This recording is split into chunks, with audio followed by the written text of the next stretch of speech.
Hi, everybody. Good evening. We're just going to let a few folks arrive and get their audio functioning, and then I will do a more formal introduction of the evening.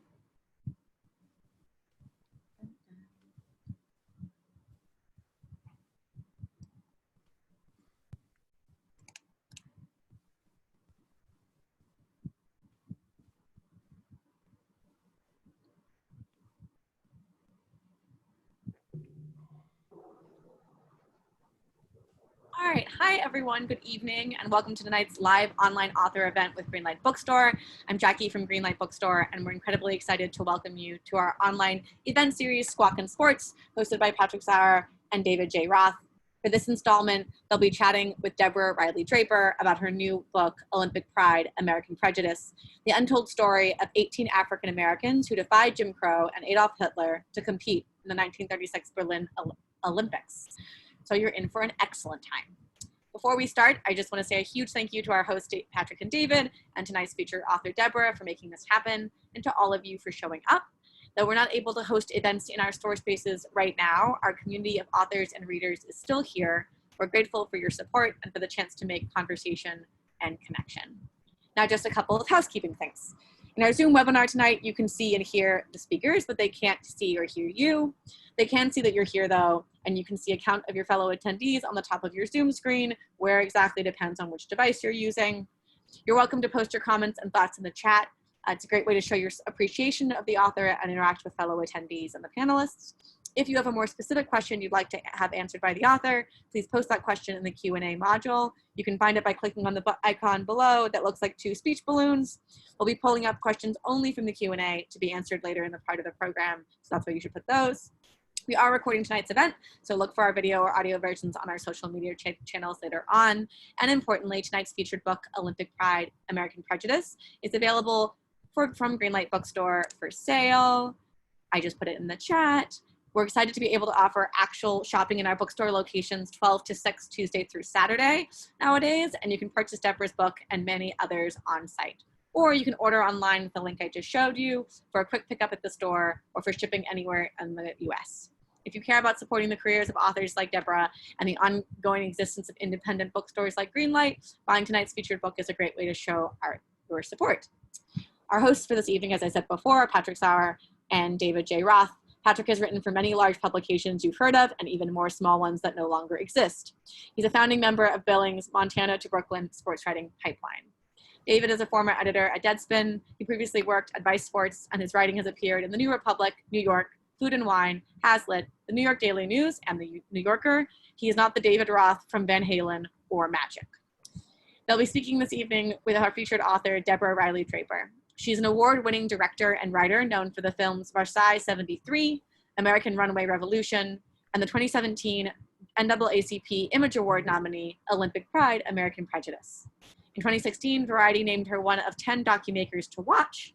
In 2019, Draper penned the screen adaptation for the upcoming film, Coffee Will Make You Black. Her new book, Olympic Pride, American Prejudice, is the astonishing, inspiration, and largely unknown true story of the 18 African-American athletes who competed in the 1936 Olympic Games, defying the racism of both Nazi Germany and the Jim Crow South. So at this point, I'm gonna let Patrick, David, and Deborah take it away. Thanks so much. Thank you. This is what the book looks like, by the way. Oh, there Beautiful. we go. I don't have a copy. Right. I watched the movie. Which I should also mention, yes, the documentary is available free on Amazon with commercials as we speak. And like very few commercials. Like it was, and they weren't as jarring as I expected it to be. It's like a pretty powerful experience. There's a lot of black and white visuals. I was really expecting like one of those ads where it's like, at Pizza Hut, we're also scared of the disease. But they didn't, they were normal commercials. So watch it, it's good. Yeah, I'm glad. I thought it was the other David Roth, though, Patrick. Yeah, this is tough. I do have an outfit that I can put on if the Panama video is more the visual that you had in mind. Yeah, that was it, actually. I'm happy to jump up and try to touch my ankles and suffer a severe injury later in the show. Great. I mean, I've known him for more than a decade, and I'm constantly disappointed. So, yeah, that almost everyone has expressed that in some way or another. let's start with a basic question that you told me you were working on a story about another jazz musician, a woman I had not heard of, but at least her story seems small, and it's kind of explainable why that's not a well-known story. And then you came across an article mentioning these 17 athletes not named Jesse Owens, and it's shocking to me that this story was unknown to you or anybody. So what was just the basic process when you found out this story existed and nobody had really told it? Well, Patrick, I was like, because I ran track, right? So I figured as someone who was an athlete, I should know the stories of these 18 athletes. Obviously, I knew the story of Jesse Owens, but 17 other human beings of African descent were his teammates. And every documentary, every movie, every book, every article, I'd never seen them before. And I especially didn't know that there were 2 Black women who were his teammates. Tidie Pickett from the south side of Chicago and Louise Stokes from right outside of Boston in Malden, Massachusetts. These are the first 2 women to represent America, the first 2 Black women in the history of the Olympic Games to represent the United States. And I'd never heard of them, not a word. So this was shocking, needless to say, because I thought I was like a really good sports fan and a pretty well-read individual, and not a peep of this information had fallen into my lap. And so I wanted to do something about it. I thought it was critically important that we understand this seminal moment, and not just American history, not just Black history, but in sports history, in world history. And so I decided to make a film about that moment because it is a moment in civil rights, because their presence in Nazi Germany is not just presence as athletes, it's presence in resistance to fascism, resistance to Jim Crow, resistance to Nazi Germany. So they didn't have to march on Washington, but they marched onto the field in Berlin in the Olympic Stadium as Americans and as Black athletes. So I thought that was a moment we should know. And since you mentioned them, let's start with the 2 women, Louise and Tidie. Their stories are somewhat sadder than some of the men who competed, but let's start there. Tell us about each of them, sort of their path to the Olympics and what happened, which encompasses the weird sort of American exceptionalism that goes on at the time, but also the racism in a way that some of the men didn't exactly have the same, but they and the sexism, you know. So tell us a little about them to start. Well, you know, think about it. There's gender and there's class, right? So they're dealing with race, gender, and class, all 3 things. And because they're dealing with that is a part of their experience. But they're talented athletes. Louise grew up in Malden. She played basketball. She ran track. Tidie grew up in Chicago. She played basketball. She was 5'2" and a point guard. And she ran track. She was a sprinter and a hurdler and did the standing broad jump. So these ladies were straight up athletes. They were great students as well. So what was interesting, they were far apart. These 2 Black women, one in Chicago, one in Boston, they would meet at the trials for the 1932 Olympics. They would both make the team. So the 32 Olympic trials, it's in Northwestern University, not that far from Chicago. They get on a train, they head to Denver. That's one of the stops before they get to the 32 Olympic Games in Los Angeles. And then they realize that they're Black athletes at that moment, because all the other athletes are invited to the banquet and they're sent upstairs to the attic at the Brown Hotel in Denver to not only sleep, but to have their dinner. And along the way, they become the butt of jokes for Babe Dietrichson. And when they get to Los Angeles, they've got the best times. They're super talented. They're bench for some female athletes who had much lower times, but were much in keeping with the dominant narrative that the coaches wanted to have. So they go all the way back home. They don't lose faith. 4 years later, they're back in Nazi Germany. And I'll leave the rest for people to read the book and find out what happened in Berlin. It is, I will not spoil it, but I will mention that it is infuriating what happens to them. It completely sucks. And there's something about so this is one of my favorite types of stories to read, because as you were saying earlier, that like, I'm not a student of Olympic history. I generally give you the top line on various games. And like everybody else that knows anything about the 36 Olympics, you have the one sentence thing is like, that's the one where Jesse Owens kicked Hitler's ass. And that's it's a fun story, as like a capsule and stuff. But what emerges over the story as you tell it is that was basically the propaganda narrative that the USOC or the AAU, I guess at that time, was pushing with that this was basically like a way of utilizing that success in a way, that sort of covered up some stuff and, heightened some others in, the run up to this terrible war. The way in which that pushes the 17 other people, many of whom dominated at the games. I mean, the Black athletes we can talk about this, were the stars of the games for the United States. How does that, like, that sort of cheesy, tossed off propaganda narrative from 1936 wind up enduring as long as it did? I mean, basically until you decided to do this. And I think we should add too that the idea of Owens running in front of Hitler and that being Hitler's moment of that part isn't. Yeah. I thought that was like, oh, sure, that's the thing we all know, and even that part is. And that involves like taking two guys that won medals and just being like, no, sorry, there was another guy that we were talking about. So which is terrible. Yes, because in the story, the narrative in American newspapers, Hitler dismisses Jesse Owens on the first day of the games. Well, it was actually Cornelius Johnson who won the gold medal in the high jump, and Dave Albritton who won the silver, who was Jesse Owens' roommate at Ohio State, but not Jesse Owens. So the idea of creating the accuracy in journalism was superseded by the fact that American newspapers and America wanted to tell a story of one anomaly, one Black athlete who was an exception to the rule, who took down Aryan supremacy. Because in truth, Southern newspapers didn't really want to tell the story of 18 African Americans who were superior, not only in sports, but Archie Williams was a pilot. He had a 4.0 in mechanical engineering at Berkeley. Jimmy Lubau was at UCLA. Ralph Metcalf was at Marquette. That's your cue. No, I'm just kidding.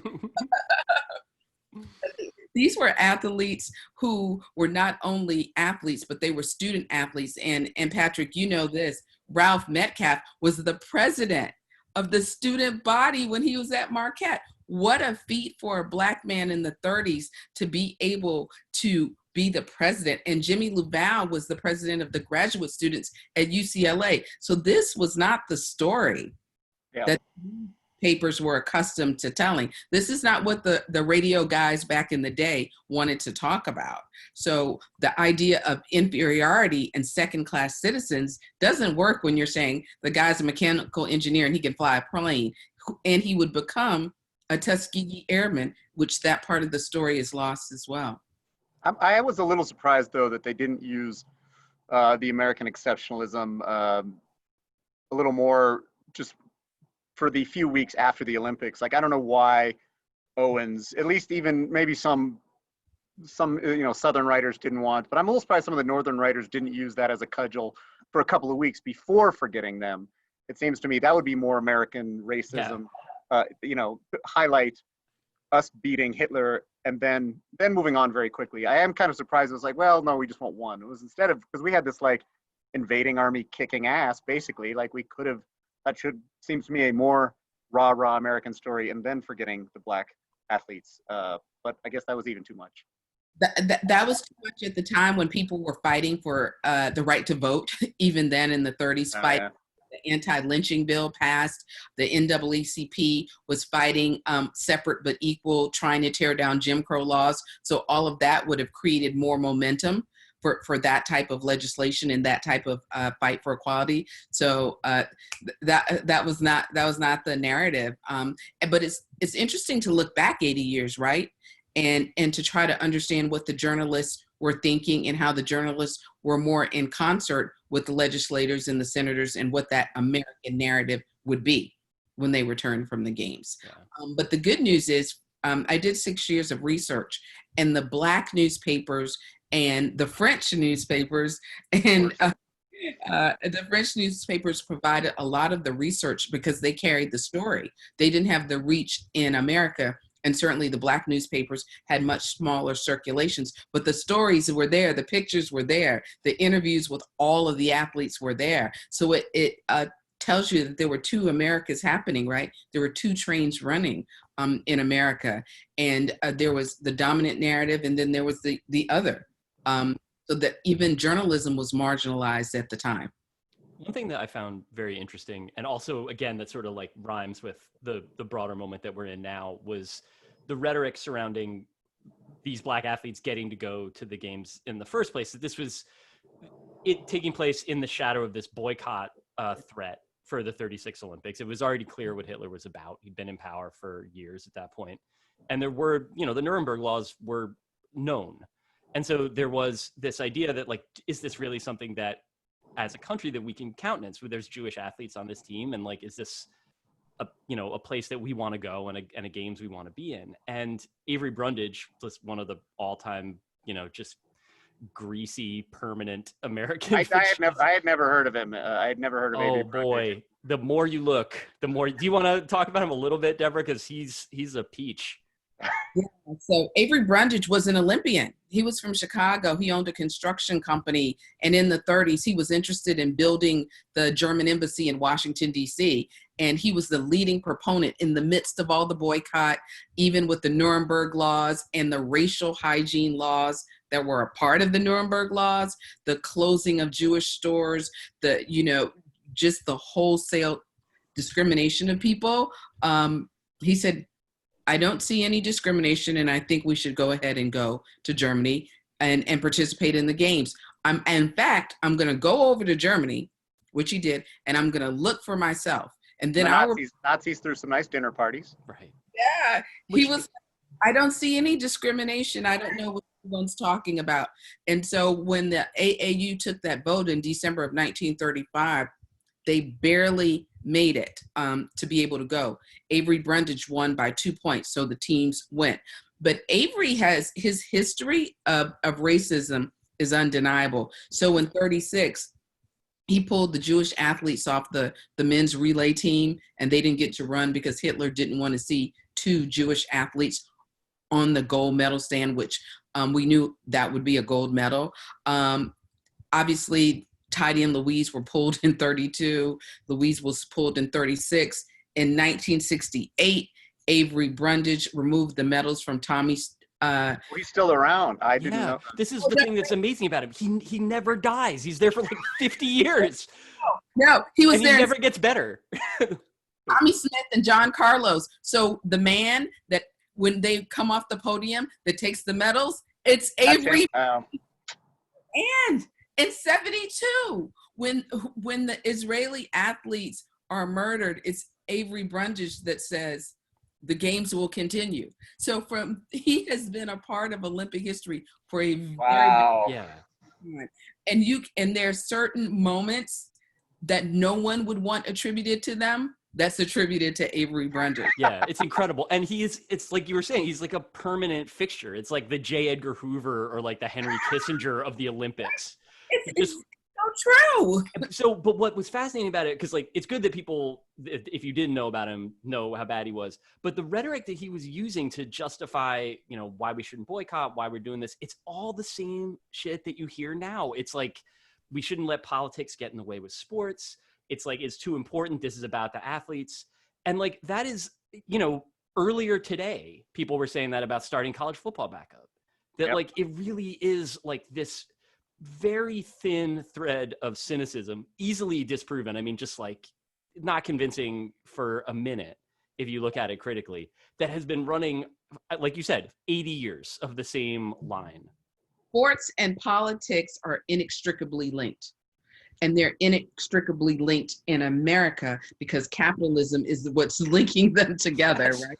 So the idea of money and power and prestige, but how do you take politics out of the Olympics when you run with a country's name on your back, right? So USA is on your back. So you can't not be political when you're representing a country, you're representing what that country's politics, you're representing what that country stands for. So those things are connected. And in 30. And there's this weird, go ahead. No, go. No, it's your show, man. Do it. No, David. All right. What I was going to say is that the weirdness of it is that there's this talk about politics as like an abstract thing in terms of do we, don't we, how do we do it, who's on the team, how do we use Jesse Owens? And then you're supposed to ignore it when it means that Louise Stokes gets bumped on race day 2 straight Olympics, like, or that Marty Glickman doesn't get to run, or that that it's incredible that like that particular obvious bait and switch has been going on for as long as it has without it being somehow more obvious or more like, well, I think it's the idea of when you think about it in terms of since 1619, right? Right. So longer than 80 years. Yeah, 400 years since 1619, this idea of equality, this idea of freedom, this idea of systemic racism has been a discussion point, right? So, and the peaks and valleys of the conversation have occurred, but the conversation has not stopped. So we're 400 years into the same conversation. So I think in sports, because it's a part of our society, it's a microcosm of our lives here in America. It suffers from the very same thing that we suffer from as a whole. And we'll have to fix that pretty soon. But that's why I think we should give Lou Holtz a special shout out for comparing college football to D-Day in Normandy. Yep. He didn't say there was no stick to sports. It was like World War II, yeah, and the Peach Bowl. I was gonna say the Conquest Bowl. An interesting flip side of that is, and it was shocking, although pleasantly shocking, I guess, is that basically when the athletes got on the steamship, at least in terms of the other athletes, they were all of a sudden treated as generally equals. Like the first time probably in their lives, they didn't have to look over their shoulder every second. They ate at the same tables. I know there was there was an upper class in the ship, but it sounded like no athletes were really going up there. Yeah. But it was just fascinating. Like they got on the ship and it was like, holy shit, why isn't life just kind of more like this? And there was that nice pleasant interlude of them leaving New York and steam shipping to Germany. Well, I mean, think about it. They're young people, right? So they're on a ship for 10 days. There's free food. All the athletes, black, white, all these athletes are on American athletes, young people. They're away from their parents. The guys see girls, the girls see boys. There's food, there's shuffleboard. There's all kinds of stuff to do. The accommodations. Except really a place to work out. Yeah, the one thing missing is a place to work out. They thought of everything except a gym. But everything else was perfect, and there was a lot of food for them to eat, and in all of their diaries they talk about how the friends that they made on the ship, and I think Nelson Mandela explained it best in sport when it's pure, that you can take kids from around the world and drop them in the field, much like that one behind you there in Montana. And it's real. That's a real field, by the way. I know it looks fake, but he swears it's real. So he says. Yeah, and right. As far as we know. And guess what happens? You take a bunch of kids and you put a ball back there, they're going to play. They're going to have the time of their lives. They're going to just run around that open field and have a good time, because there's not a construct that is going to force them to make someone better or worse based on skin color. They're just going to go on pure speed, pure times. Who's the best athlete? I want her on my team. I want him on my team. Let's go play. And so in the Olympic Village and on the boat, they were athletes. Everyone was excited. Everyone wanted to bring home a medal. Everyone had the pride of being an American, but also the pride of just being a really elite athlete. And I think that's what we can learn, because in that village, there was a democratization. And on that ship, to some degree, there was a democratization where we're athletes and we're in this village and we're going to have an amazing time. And I respect you because you made the team. You respect me because I made the team. And we're young people and we're not yet affected in such deep deeply rooted racist ways as some of the places we may come from. We just want to go out there and hang with our boys, in the case of the male Olympians, and hang out with the girls and talk. The secret garden. What do we know about the secret garden? Yeah. Well, This is the other, it had to be asked. Go ahead. Well, I'll start with, on the ship, Jimmy Lavelle talks about, we're young guys, and we were doing what young guys do, trying to meet. We're wearing our boater hats. We have our boater hats and our flared white pants. Yeah, and they were feeling particularly handsome. The pictures are great. Yeah, on the boat. But when they get to Germany, there is a rule. There's a law that comes out that the German girls should not speak to the African American athletes. And if they do, they'll get a ticket, kind of like a parking ticket, except it's a ticket for talking to a black guy. Yeah, from a genocidal government. So it's a little more serious, but yes. They look so handsome. They look good. They look great. Yeah. Looking great. So these like really attractive guys, head over and they get off the ships and they're in the Olympic Village, and the German girls discover that these boys, they're Americans in the Olympic Village. And so legend has it, there's this lovely garden in the Olympic Village, and it's a love garden. So there's German girls and there's American boys, and they're getting to know each other. The shit is so good too, because it's the one story every year that there's an Olympics. I never get tired of it, because it always gets written where, like, near the end of the Olympic Games, someone's like, they're really humping a lot. Like, that's just, it happens every day. Like, condoms and all 5 condoms and all the color of the rings. Right. I mean, this is like the part of the Olympics that it's like, I think in general, like, there's an extent to which, like, the games themselves redeem so much of the bullshit around them, because they really are, like you said, they're decently pure, and it's fun. It's sports. It's like, people doing their best. It's for all the cheesy wrangling and like graft that goes into every game and all the political calculations. This one, maybe more than any other, but not an exception. That, like, there's still something about it that is like elemental and good, but also horniness is a part of that. Think about it. So Hitler could do everything to choreograph these games. This is the biggest propaganda spectacle that he's ever put together. He's produced the Olympic Games to show that Aryan supremacy rules, right? Yet, in the Love Garden, not even the teenage hormone. Yeah. In the Love Garden and on the track. Lenny Riefenstahl denied access to Love Garden. Sorry. That footage is unavailable. But that's an interesting point about Germany too, though. You say, they, in the German papers, what's black auxiliary is that the term, and racist language. But before the games, they take down the anti-Semitic signs. They tell everybody to be on your best behavior, and of course, it's propaganda. However, it seems like for the German people, who weren't probably that vested in, I don't know, when we're talking about 36, where the average German is at, but they were. The Black Americans in particular were worldwide celebrities. I mean, they were just popular. It sounded like, there's the story of them sort of walking around. It reminded me like of Charles Barkley in Barcelona in 9-2, just walking around, drinking with the locals. And that to me is another fascinating aspect, that they went from they're high achieving Americans as it is, but in this racist country. And then they go to a country that is completely faking their, ecumenical beliefs, but yet they fit right in, and they seem to have, it seems like they had, at least the ones who were not cheated by their own coaches, had a hell of a good time over there. They had a great time. All the athletes talk about meeting people, being invited to dinner, getting coffee. They had these little bus passes that were part of their packet, and they can tour all around. They delicious, what's the one guy with tasted the best wine he ever had for the first time? That was the port. The fancy port. Yes. He had a port.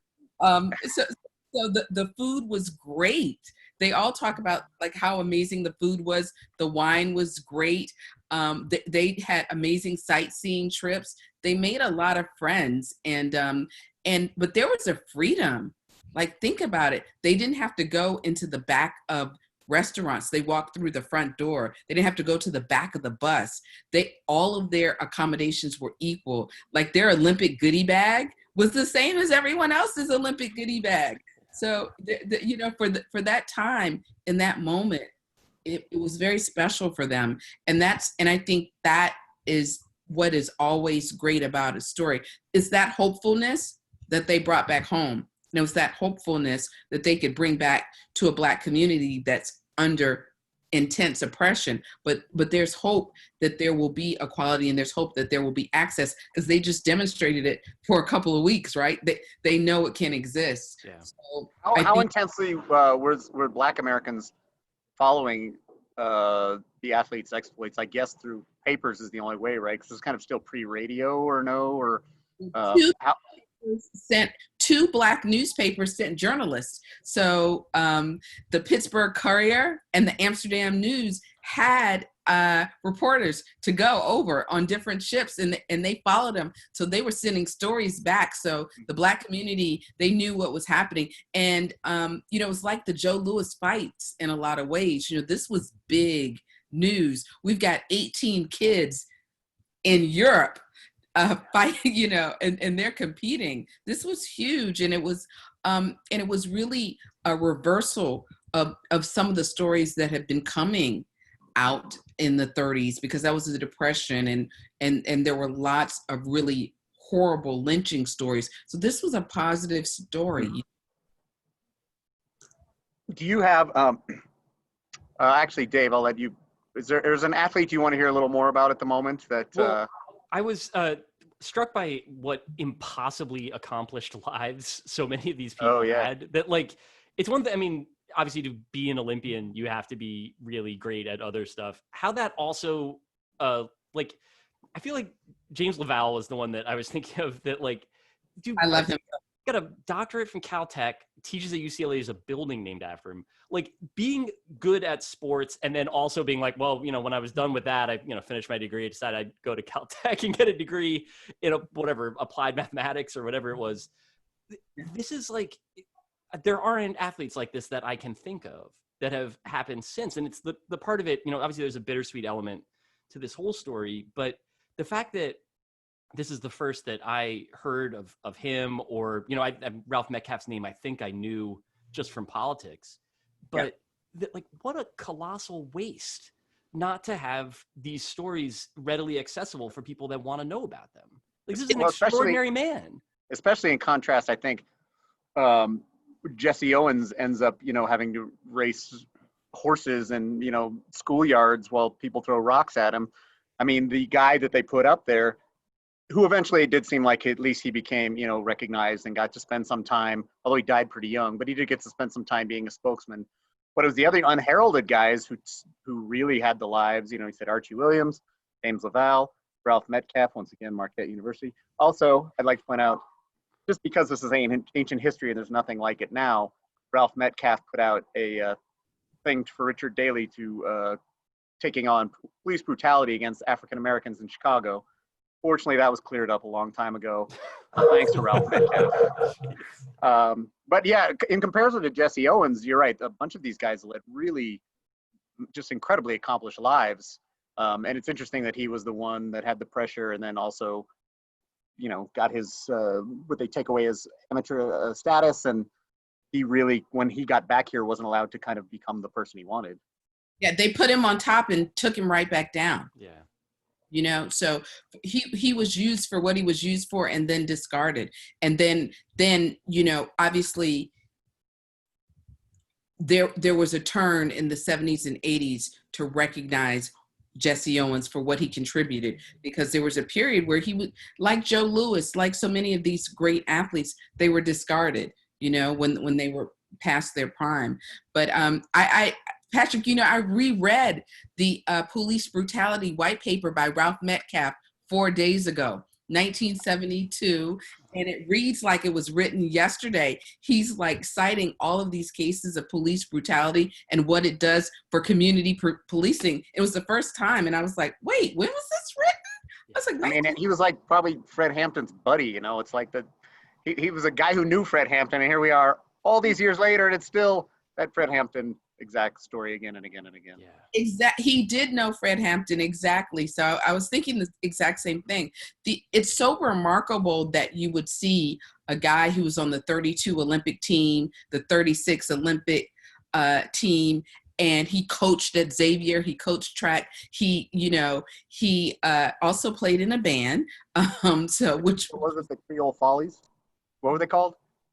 They had some crazy name. Hey, looks like Meredith Pollard Russell just logged on. The legendary Fritz Pollard family. Oh, Wow. Yes. So we know the story of Fritz Pollard the first, right? First Black athlete to play in the Rose Bowl, first Black NFL coach. Then his son, Fritz Pollard Jr., is in the 1936 Olympic team. Mhm. You know, stadium at Brown University is named after your great grandfather Meredith. We're happy to see that the Pollard family. Yeah, welcome. Welcome.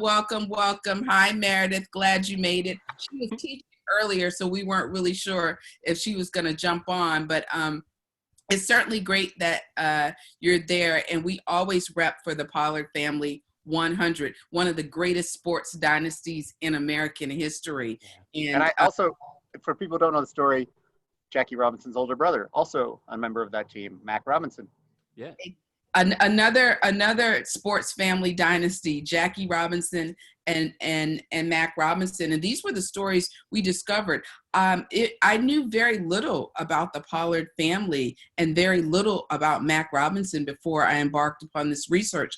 And when I discovered Fritz Pollard the third was an athlete, Fritz Pollard the second was an athlete, Fritz Pollard was an athlete. Fritz Pollard II is buried in Arlington National Park and National Cemetery. And after he was an athlete, he became a foreign service worker and served 4 different presidents. So, wow. Yeah, incredible family and incredible story. And if you go to Brown University, you'll see everything that the Pollard family did at Brown and at the Rose Bowl as well. And obviously for the NFL. This is what I was saying about it being a waste, is that, like, so these are names that you sort of know. I mean, that, like, Fritz Pollard is a name, like, if you follow football, it's a name that you will come across eventually when you're reading about the history. And yet, like, somehow this part of it gets written out. This is a really cool part of it.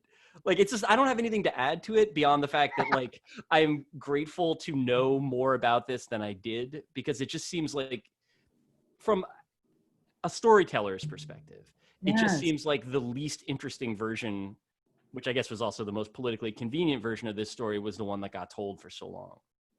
Well, this version. Right. See, there you go. Available now.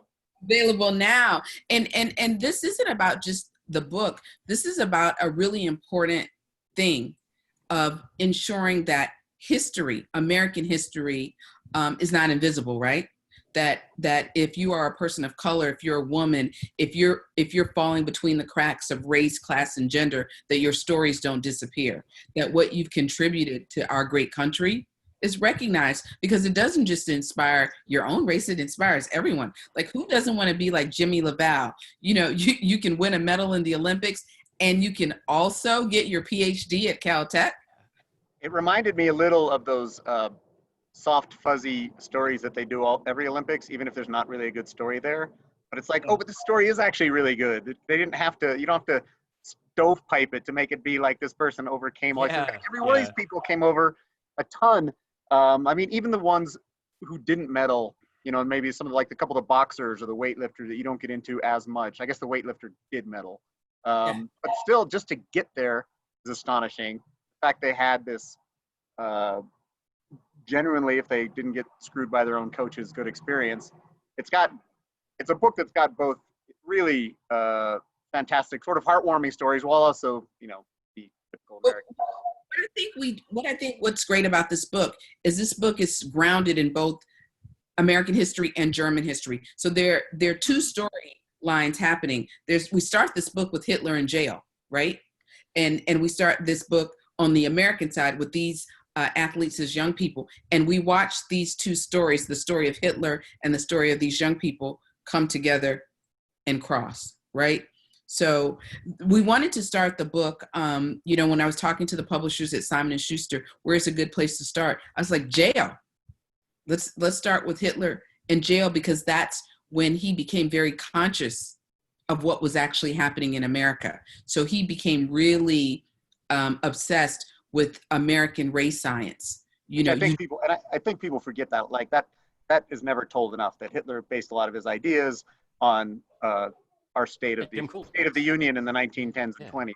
And that's why we start that, because modern eugenics, modern American eugenics, because the idea of selective breeding and race science has been around a long time. But that modern selective breeding, the fittest, the American fit families, and who is perfect to be an American, that is an American notion that inspired the racial hygiene laws in the Nuremberg laws. So a lot of that was exported, particularly from the California Eugenics Society, directly to Germany. And so we see that. So we wanted to make sure that we told that part of the story, because part of healing is owning. You have to own what you did, right? You have to own your stuff. And so we have to own that. And we have to talk about that, and we have to understand the repercussions and the implications. So that's why all of that's in the book. So it's a sports read, it's a history read, it's an American, it's a German read. It's just a great read. And I think I'm so happy to be on the show with you, Patrick and David, because I think in 2020, what's really important is that we get to talk, right? Yeah. And we get Also we have an African American, a Jew, and somebody with the last name Sauer and blonde hair. So we've got it covered. We did it. We're done. Terrific. We won, everybody. Across America. Thanks for joining us. Yeah. There's one thing I want to ask you about, though. You do this. There's this one sort of fascinating chapter, or at least a couple of pages in the book, where you list all of the nicknames sort of given to Ralph Metcalf, and it's just so. The obsession with color, and I don't mean race, I mean actual color of skin. He's the Midnight Express, and one guy, no, he's more of a mocha. Like just all these headlines are about the exact shade, the Sherman-Williams shade of his forearms. Like, who cares? But there was hundreds of them. There were hundreds of them. But what that is, that helps you understand, and you guys are journalists and storytellers, there was such an obsession with separation of race and the dehumanizing of color and the making of color a bigger subject than the making. So if you look at a Ralph Metcalf, instead of saying, here's a guy who has a graduate degree from USC and an undergraduate degree from Marquette, let's call him the sepia sensation. Let's call him the Midnight Express instead, because that reduces his intellectual prowess and reduces him to more of something that you comment on as an inanimate object. So that's what was happening. So again, that's not only race science, it's race journalism and race storytelling, and it's marginalization coming through in the media. So owning stories and being able to tell our own stories it's really important. And the same thing happened to the Jewish athletes. The same thing happened to Marty Glickman and Sam Stoller and to Gretel Bergman. So unless you fit, the dominant narrative at that moment, you weren't going to be valued in the story. And no matter how fast he was going to get a nickname. I think there's something to that as a sort of that you can carry forward with you whenever we get the Olympics again, is in terms of understanding like what you're watching, like to see as it's happening, how the athletes are being instrumentalized by the people that are actually sort of in charge of the event or in charge of selling you the television of the event. Like Patrick said, a lot of times it's like, some cheesy story about like, this is Allie Raceman's favorite teddy bear and his name is Mark. And then you have to and you get 10 minutes on that or whatever. But overcoming the pain of divorce. Like, well, my parents are divorced. Right. I know it's tough, but with all of that like to see the way that these athletes were used, that they were plugged into these different sorts of storylines, and then also the ways that they were buffeted by these different currents of cynicism and bigotry and all of these things that have not only not gone away, but I don't think are even any less essential a part of this process. That for all of that, like, you can still find what's redeeming in it. You just shouldn't ignore the stuff that sort of the forces that sort of ride over it. that's why I love this. Every time I watch the documentary, and I watch the documentary, I always cry. And it's not tears of sadness, it's tears of immense pride. Like Meredith just posted, think about Fritz Pollard II. He got a law degree and worked for the State Department. He worked for JFK and so many presidents, and he made sure that athletes had the ability to train and study overseas. These are like real goals, the hashtag goals, like to be able to do this during that time is such an inspiration.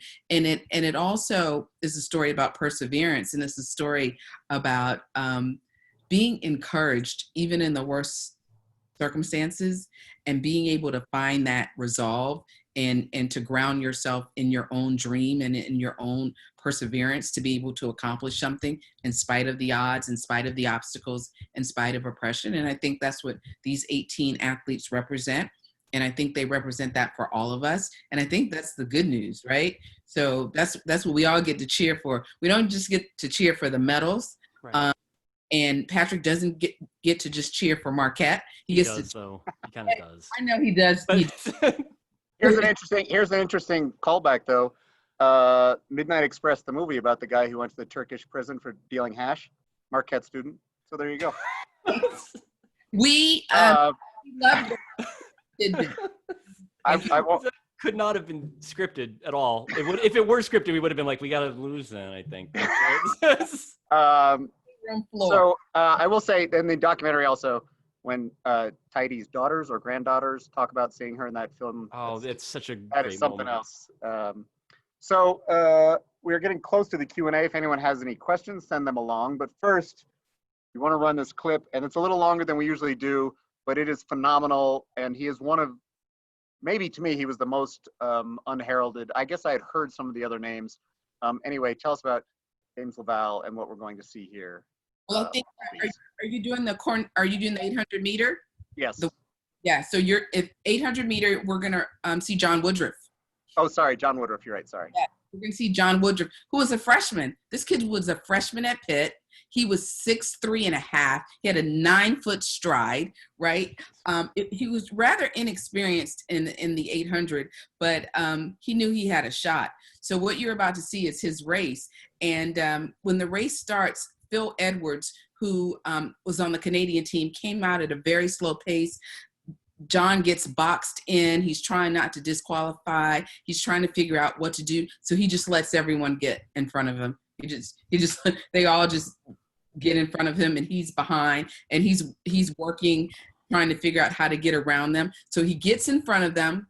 Then he gets boxed in again. He lets them get in front of him again. And he runs the last part of his 800 meter, like a 200 meter sprint.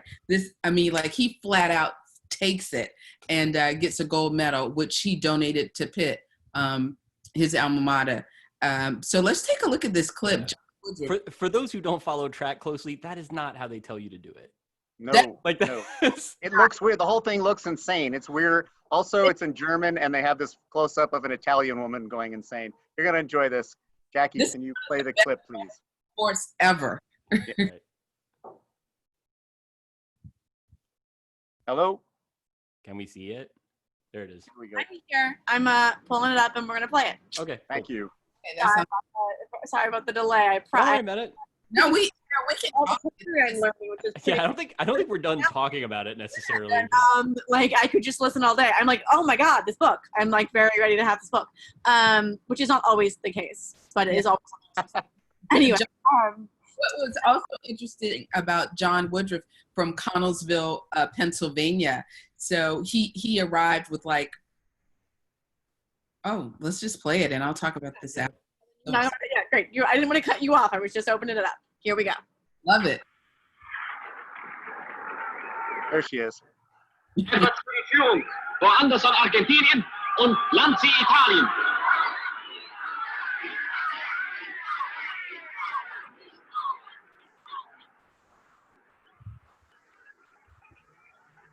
Edwards führt immer noch. This is where he's just kind of pacing himself. He lets everyone go ahead of him. Going, and that's Phil Edwards from Canada in the front. He's an Afro-Canadian. Okay. At die Spitze. And he's really like just hitting the brakes there, isn't he? Also, he looks like the big kid playing it. It looks like when Andy Reid was in Punt Yeah, Pass. yeah. Lets them all go. They're just going, go ahead, no big deal. By the way, Phil Edwards, the Afro-Canadian, is also a medical doctor. I'm just, dropping a little. Wow. And look, he just dusts them. He really does look like 50% bigger than everyone else. Well, he has that 9-foot stride. Yeah, like. He's covering. will gewinnen auf seiner dritten Olympiade. Wo bleibt Lanzi? It looks like Belushi in the college shirt. It really does kind of a vibe to it. That said, it's a totally normal reaction if you watch a guy basically stop running a race, hang out for a little bit, and then just fucking blitz everyone at the end of it. Like he's flat out sprinting now. Mm-hmm. Do you know how fast the last 200 was? Is there any like record of that? I do not know how fast but I would say that's gold medal qualifying. Yeah, fast. I mean, it really looks like he's running a 200, which is crazy. I mean, this is Michael Johnson stuff right here. Yeah. Look at that. Yeah, it's amazing. It's super talented, quite calculated. So this is a young kid. Like I said, he's a freshman. He just finished his freshman year at Pitt, and he's able to figure USA. Weiter, Lanzi, Italien. Let's see. We only have one question, so go ahead. Yeah, let's do it. Finish up on Woodruff. Yeah, it's amazing. He was on the ship.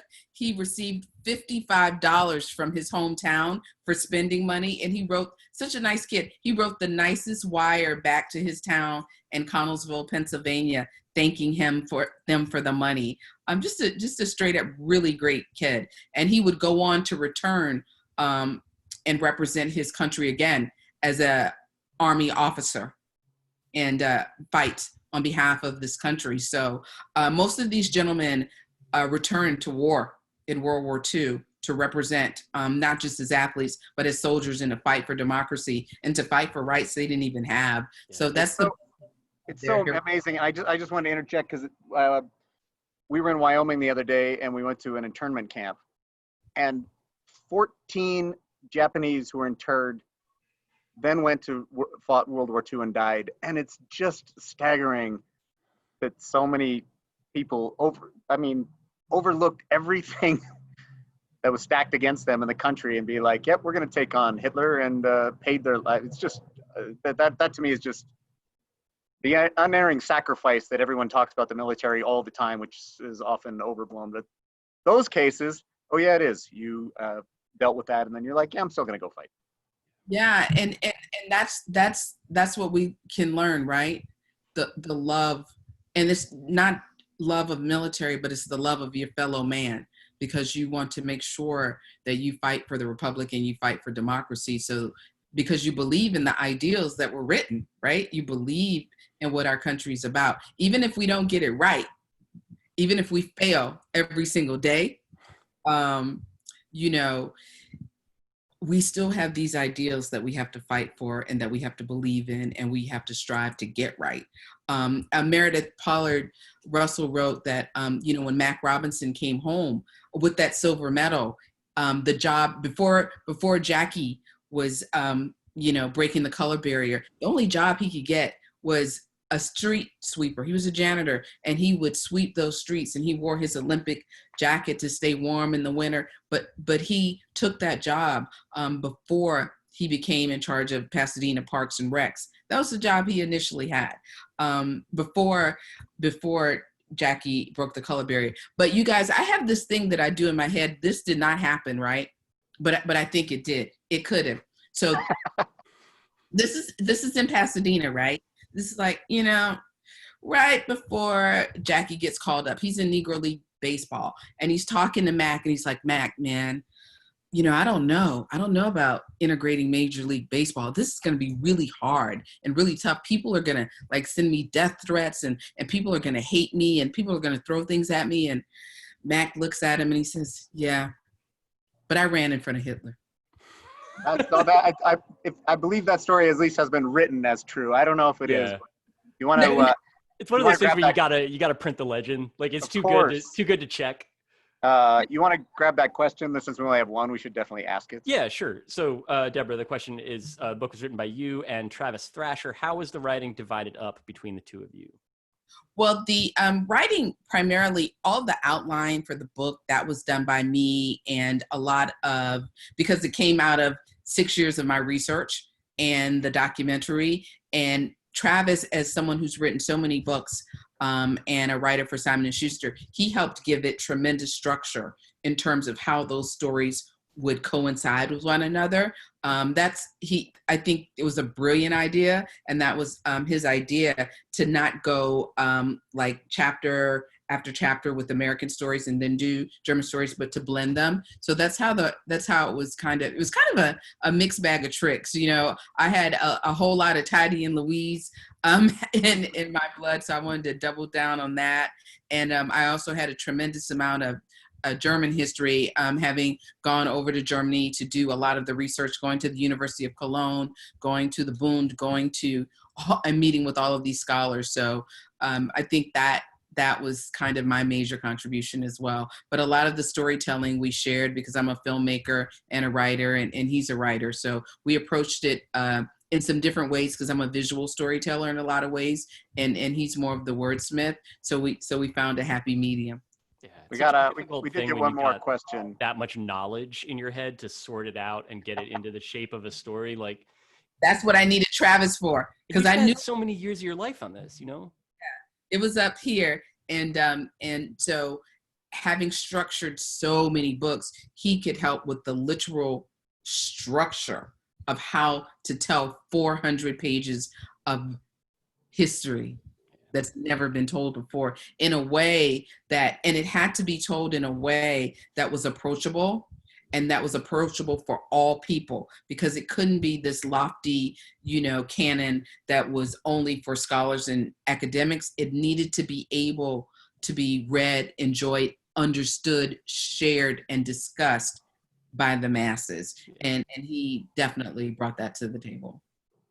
We have one more question, so I think we can do this last. If Deborah, if you could pick one other Olympic year, or any other sports year, so not just the Olympics, to do a deep book length dive or film on, what would it be? Is there any other sports story that has you'd like to you would devote this much time and effort to? Wow, that's a great question. Yeah, it's a lot of answers. I forgot to say who said it, and then I deleted it. But Eric thank Ryberg. you, whoever that was. Thank you, Eric Ryberg. Thank you.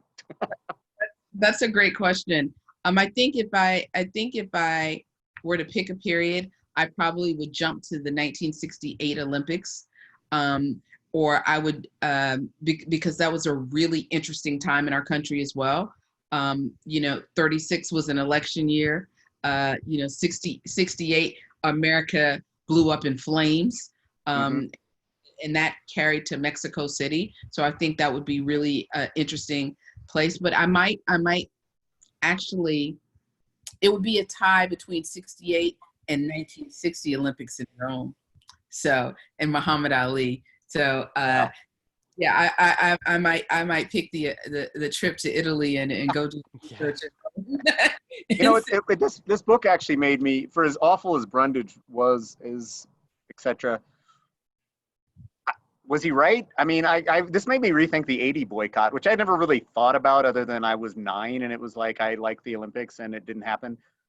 But now I'm kind of wondering if boycotts are worth it, or if you jump ahead a couple years later, if after Hitler invades Poland, then do you have to boycott? Like, I don't know what the line is. The athletes, they seem generally to think it was a good idea.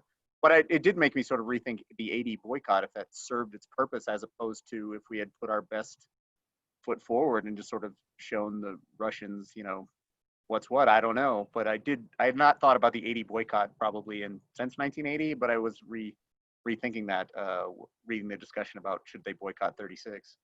Well, that's why Isaiah Thomas is in the film, right? Because he was on the 1980 team. Oh, so right. Amazing basketball player, high school championship, college championship, rings in the NBA, Hall of Fame, All-Star, not an Olympic gold medalist, because his year was 1980. It was a boycott year, and he didn't make the dream team. Yeah, So there's another reason why he didn't get his medal, but yeah, that's an entirely different 8-part documentary Yes, series. you had that to we don't even have. talk There's about. there's no way you can't have that team without one college player. Yeah. It was etched in stone. yes. So uh, that so 1980 is a year to look at. 68, but definitely 1960 in Italy, because I could do the sports story and then I could also go shopping for clothes. I was gonna say, like, yeah, like, and you get to have dinner every night, so it yeah, works. they haven't run out of pasta. Yep. So I think that's kind of like a win-win all the way around. Yeah, for sure. So we're coming to the end here. I have a few announcements. First, once again, this is the book, Olympic Pride, American Prejudice, which you can watch I actually recommend watching the documentary for free on Amazon, then Yeah, getting it's the good. book. And it's a great book for, I think I'd say it's a book for any sort of high school, middle school. It's fantastic. Number 2, Greenlight is open. I saw they are hiring. So if you want a new gig in Brooklyn, go to the tweeting machine there on there. Our next Squawkin Sports is August 27th with Todd Snyder, a longtime West Virginia native whose dad was a boxing trainer. He is now a hip hop and boxing scholar who has a new book on Boondini Brown. Float like a butterfly, sting like a bee is his legendary catchphrase you may have heard. Dave has to update his resume because defector.com, yeah. the old Deadspin, is back. All of the originals are starting a new website, and it is employee owned, so no longer will you have to worry about private equity shitbags not getting it. And Dave, when does that launch, and when is the podcast with Drew back? Thank you for asking, Patrick. Great questions. Podcast is going to start this Thursday. We're recording tomorrow, which will be good. You can get that anywhere. It's called The Distraction, and it's me and Drew McGarry. And then the website will be out in early September, and you can subscribe to it at defector.com. I should put that in my bio. Yeah, it's a good point. It's not very expensive, and you get all your old friends, and it's going to be great. I don't know what the numbers are, but they had like 10,000 subscribers the first day, so this thing might have some legs, which yeah, nice. It's gonna be a real thing. We're gonna do it. What a great episode this was for helping people figure out ways to spend their money. Oh Yeah. well, and I have one more. I have one more for that. All right. I woke up this morning and it turns out Racket Magazine now has an anthology. I am in an anthology, which is available on the Greenlight website if you like fancy tennis writing, and also me. That is available. And last thing I want to say. Wait, Deborah's got one too. Okay. Before you go on, I am looking at David's bookshelf, Mhm. and I don't see this in it. I didn't get it. I didn't get a copy. That's why I watched the movie. Maybe I could figure out a way to purchase it from a bookstore, perhaps an independent one, South Brooklyn, someplace attractive. But now you can read it just as a fan, not as a questionnaire. When you mentioned my bookshelf, I thought I was gonna get busted for my cheesy bobbleheads. This is way more on point. Good job. And I would like to say one last thing. As I mentioned last time, my dad passed away in early July. We have been in Montana, and I just want to shout out the town of Red Lodge. It's this little mountain town. The locals have been tremendous. That does not count all the Trumpian Confederate flag assholes who drove their motorcycles through there. That's a separate conversation. But the town has been great. I have a Red Lodge soccer hat, thanks to longtime Squawkin Sports 10-year-old fan, Quinn Hickey McGee, who never heard of it. But anyway, I'm heading back to Brooklyn where it's safe from COVID. But I just want to, one more time, Dad, Montana, Deborah. Thank you, David. Thank you, Deborah. Yeah, thanks very much, Deborah. This was great. Appreciate it. Thank you. Take us out, Jackie, please. Safe travels. Dad. What an informative, incredible, like history busting conversation. I'm like really floored, and I'm excited because I was trying to pick between 3 books to get my dad for his birthday, which is next week, and now it is this book. So yes, There you go. We did it. also the there, Deborah, Patrick, David. It was a pleasure to listen and learn from you all. I'm excited to watch the documentary soon now too. Yeah. Everyone, thanks so much. It was a pleasure to have you, and we will see you next month for Squawkin Sports again. Thanks, everybody. Thank you. Bye. See ya. See ya.